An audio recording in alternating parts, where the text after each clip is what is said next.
Hi, this is Sybil, and I would like to present to you my self-directed learning model, and it's inspired by Garrison's model. So the first dimension I want to explain to you is that this is a model about not so much just self-directed learning, but self-directed learning capacity and how well a learner can engage in self-direction. And I'm going to be looking at four different dimensions: a learner's how, a learner's how well, a learner's because, and a learner's why.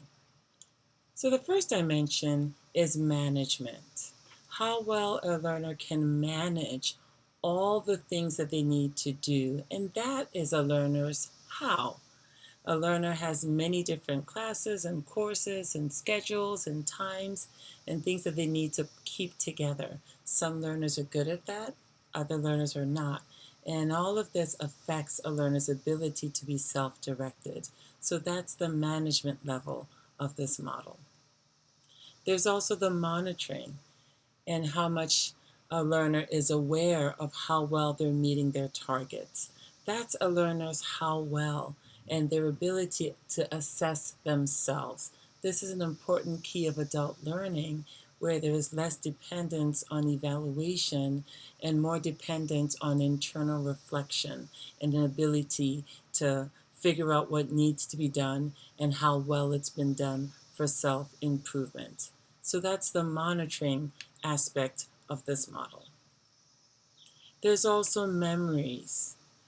There are those experiences that a learner has had that influences a learner's ability to be self-directed, what they've been exposed to as a child, the kind of learning experiences that they had before, their life circumstances, their resources or lack thereof. All of these things are a learner's because. And a learner brings these things to the table and they affect a learner's ability to be self-directed. And then there's also a learner's motivation. What is that learner's natural instinct to learn? This is a learner's why. Why are they here? Why are they in your residency program? Why are they in your classroom? And what is their motivation when it comes to learning and when it comes to gaining information that they're there to obtain? In addition to these four M's, there's certain keys that can affect a learner's ability to be self-directed. And those keys include the instructor themselves, the mentors, the resources that are available to the learner, and also particularly for adult learners, the different responsibilities that the learner has in their life.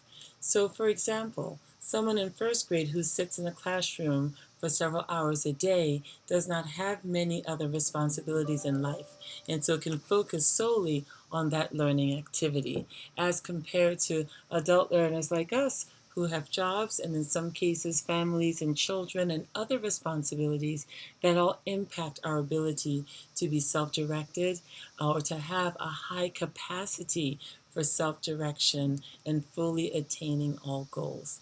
And we'll see that these different things can have different impacts. So the resources do not just affect motivation and management as you saw in the previous schematic, but it can also affect memories and motivation. And these can all be keys that help a learner positively or negatively in all of these four M's. And as instructors and mentors, we need to be aware of that because we play a strong role in helping our learners to succeed. So how do we apply this model, and how will I apply it with the pediatric residents that I work with? The key thing is to remember that adult learners have varying levels of self-directed learning capacity. The assumption that one is an adult learner and so therefore knows how to be self-directed is quite false. Our capacity is still affected by all of these things. Knowing that as an instructor and as a mentor, I have a very strong influence on my residents' ability to manage, monitor, motivate, and also to process their memories properly. is very useful in terms of planning meetings and mentorship sessions with residents, in making sure that they are processing different things properly, that they are putting the right management skills in place in order for them to be successful, that they have access to the right information. All of these things are key for an instructor. An instructor is also very influential in setting the stage for a learner. So, if a learner understands their goals and objectives, it's easier to manage themselves around what they know they need to do. If a learner understands the evaluation criteria, then they're able to monitor themselves more effectively. And if a learner understands the syllabus and what's due when and where and how, then a learner can better balance this with their own responsibilities and all the other things they need to do. I notice in our own class that even though the syllabus is already set, our instructor gives it to us in aliquot, so it's not all at once. And that's very meaningful in helping a learner, especially an adult learner with many different responsibilities, be able to plan effectively and also to be able to digest the information in appropriate aliquots so that the information is meaningful. Program overseers also have a very important role, and sometimes overseers are also instructors or mentors.